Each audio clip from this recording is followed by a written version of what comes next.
Dr. Caroline Liano interrupted him, knocking his glass panes. Knock knock, a slight whisper entered the door. Dr. Brown was contemplating, sitting on his couch. He stood up and walked towards the door. Alexa rang up, someone has arrived, someone has arrived. Dr. Brown was completely startled. Dr. Brown stopped and asked, Alexa, who is it?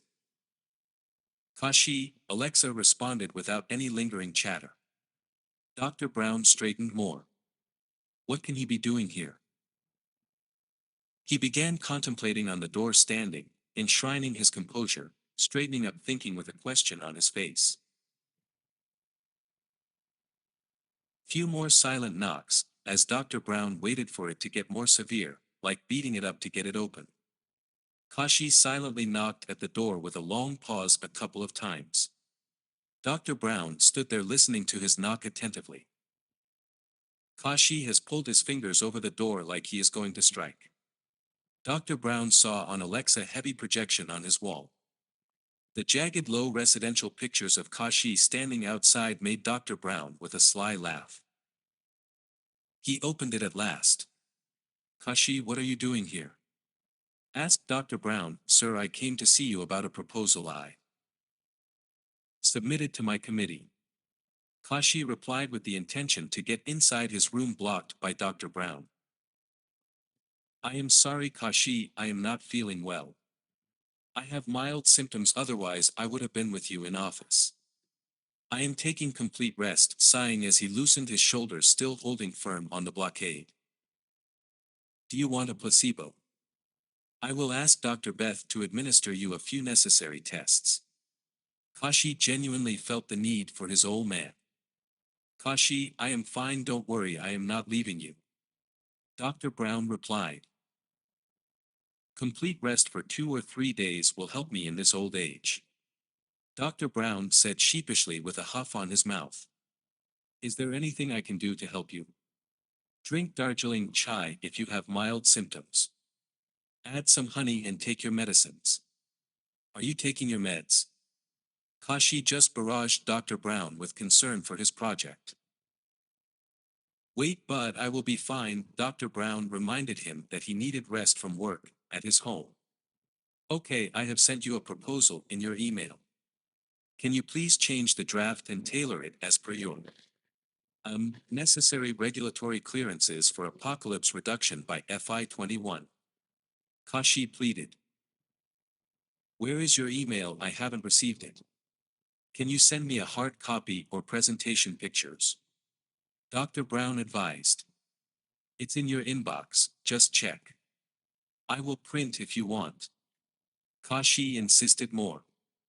Bud, relax, I will check, ASAP, trying to deflect Kashi to his work burden. I will wait, Kashi chickened his head and eyes intently, saying, okay, please do it now in front of me, go on. Dr. Brown sighed, resisting any attempt Kashi presence to linger and discuss the matter seriously. Few moments later he gave up and went to look at his phone, saying, okay, let me see if I have received your email or not. Kashi sneaked in silently and saw on his right a bookshelf and a small wooden cabinet table. He could not see it as he walked just behind Dr. Brown's back. He saw Alexa switching off itself. There was nothing on the wall, just a silhouette of blindfolds from the window far from his right. Kashi was inquiring about his old man room like never seen before. Dr. Brown startled to see Kashi just behind him and his inquisitive eyes. Dr. Brown gasped and slightly sunk on the couch armrest, deliberately trying to get a seat with a height. Kashi's eyes cautioning of falling to Dr. Brown. Dr. Brown was fine sitting on top of the couch arm with Kashi standing in front of him. Oh, I can see, he quickly scrolled his email list. Oh, nice phone, which one is it? Kashi inquired to wait longer. Same as one you do, he responded, setting his gaze on Kashi's email buried in all. Can I see? I think you have a different one, as he showed his and Dr. Brown handed him over the phone. It is the same, he watched Kashi taking his phone and putting his simultaneously. Dr. Brown's hand was stretched for quite a bit. Kashi confirmed his email presence, avoiding notice to other emails. He handed the phone back. Thank you, Dr. Brown. Please check my draft proposal, modify, as per your need and forward it to committee again. Kashi said, looking at his eyes, instructing Dr. Brown to do it, instead of him. His intentions were clear. He wanted his $15 million for research badly from the CCVD committee. No, it's your baby. I can't do anything. I am retired, you know. Dr. Brown hesitated to agree. Okay, make changes as per your wish, just to secure the money I am asking, from the budget allocation. Kashi insisted. Okay, I will look at it, affirmed Mr. Brown. Kashi relaxed to leave his room and go back to his office for work with his pending tasks for the day. Do you like Beatles? Asked Kashi, waiting for a moment and returned back. Why? No, clarified Dr. Brown, no, I mean the song, not the insect. Of course I am talking about good old melodies. Kashi surmised. I used to listen to songs, but not often, sometimes, maybe, but no, not any particular choice. I don't listen to songs at all, you can say. Why? Dr. Brown let his distaste of music and songs. I knew I never heard you singing. Kashi amused, maybe I will when I. Dr. Brown was interrupted. Kashi looked deep into his eyes. He sighed as his soul didn't release any rhythm whatsoever. Please take care of your health seriously. No wishy-washy. Kashi strode towards the door without waiting for Dr. Brown to reach the door and closing it behind him. Kashi leaned on his swiveling chair. He had a paperweight in his hand. A stone out of volcanic eruption. He was playing with it in his fingers. Where is Georgia Stone Guide?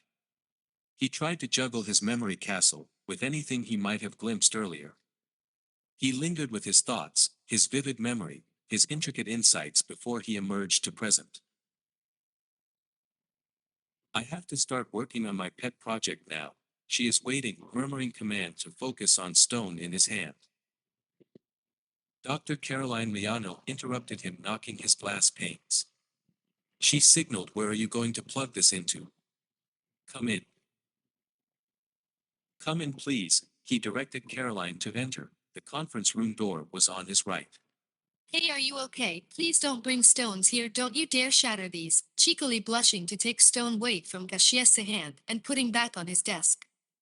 Kashi had a shyness as he hurriedly flushed his smile back to Caroline's presence in this room. So here you are. What did you hear? Kashi asked. I want you and me to go to lunch. Can we go outside? She asked. No, not today. I want to be alone, working maybe, till evening, and through night. I am not going outside, Kashi avoided as he wanted to avoid telling her what had happened previously. Next day morning. Thanks for asking. I will buy it. Kashi looked at the desktop time. 15 minutes still remained. Don't worry, Caroline said, as she left. No need.